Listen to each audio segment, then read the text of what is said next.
wishing to be done missing, but I guess this comes hand in hand with one. That the students should expect to do informed creative thinking all the time. The teachers have to do that too. And we have not chosen in this country to select the best teachers in all of education. You know, that we have to fix that problem. And I believe one of the things that could happen is if we had this super training system that was digitally based, teachers who could do nothing other than write things on the blackboard and give multiple choice quizzes kind of wouldn't have any function. So the ones that would be left were the ones that were good at coaching and working with students. Now, obviously, if you're teaching a philosophy course, the work with part means you're having a very carefully constructed discussion about what the students have read. And the mental acuity of the philosophy professor is really important. She has to tie it all together, has to make it make sense, and has to make it resonate in the kid's mind. In engineering, doing things in the time that it was classical lecture time is a big challenge for all universities because we have a huge investment in lecture seats and classrooms. I believe in many cases that's kind of irrelevant way to spend your capital. We don't need places for monologues anymore. 50-minute monologues, by no one's measure, is the best way to, quote, educate.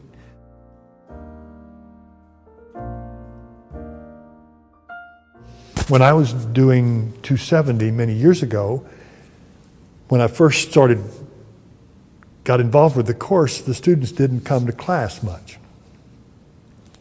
I started doing things with them. And one of the really easy ones was learning to think and see. You know, I love art is a very important part of engineering, and it was very interesting that the kits that we gave the students that they were to build the robots from, maybe would have a little motor in there. And so one of the exercises when they came into class would be sheets of paper, and they would take one from each stack, and they knew that if there were 6 sheets, I was going to have them do 6 exercises.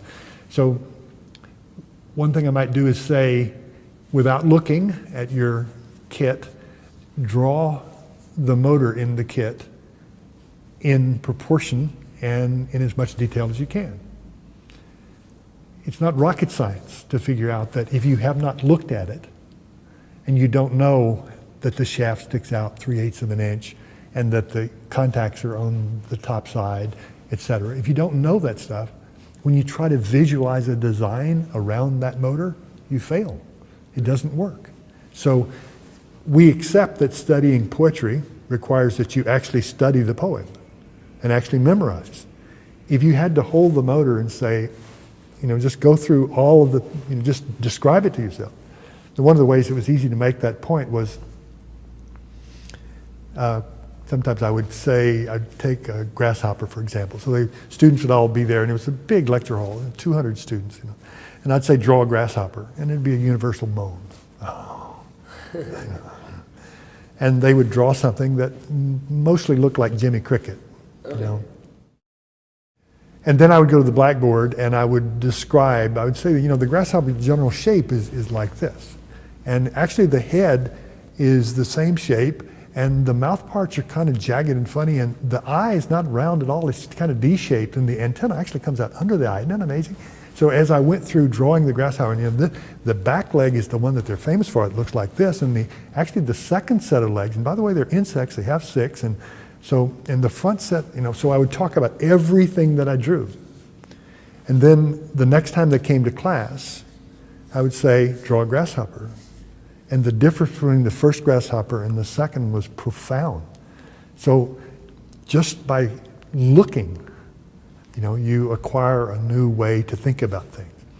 So in that course, doing something every time they came to class that was not something you could ask your buddy to take notes on so that I can find out later because I really don't, it was an experience, and they shared and did things together. In the senior design course 2009 in our department now, Dave Wallace has taken that whole thing to an incredible level. And the price you pay for that is you have to think and plan. You have to make trips to the local stores to get stuff. It's much harder than picking up your notes and going in and writing on the blackboard. But we can't afford to do that anymore. The cost of 200 tuition-paying students in a lecture hall is so much. We owe them so much more than reciting something that they could read in other ways or do an interactive digital experience with in what's going to come in the future.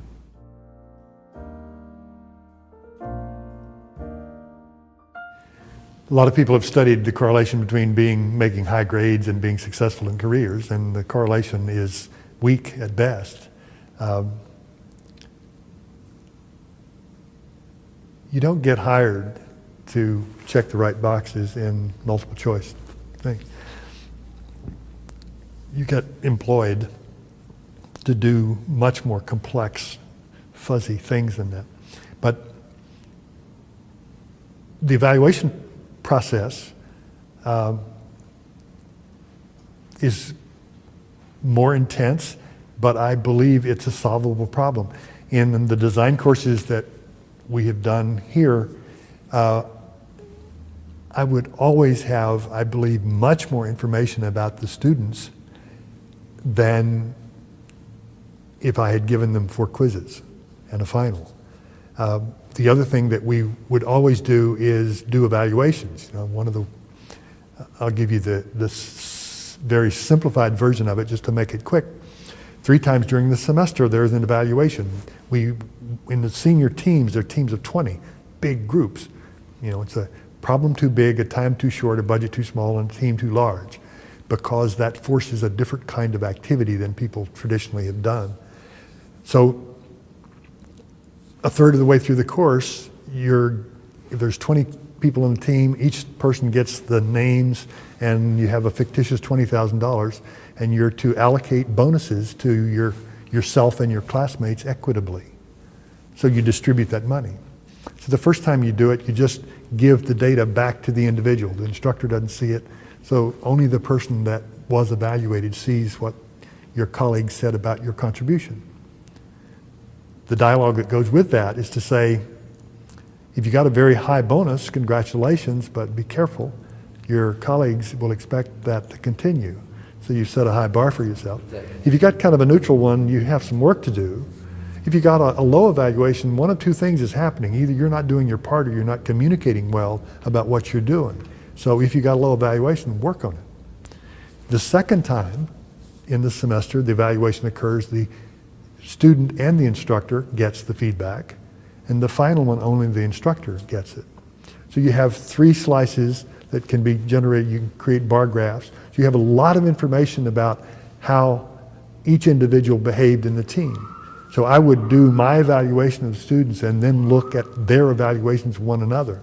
And if they were in line, probably fine. If they were different, then I had to look carefully at what was going on. But most of the time it'd be very, very close. Because if you've worked with someone, you know a lot about their willingness to contribute and their ability to contribute.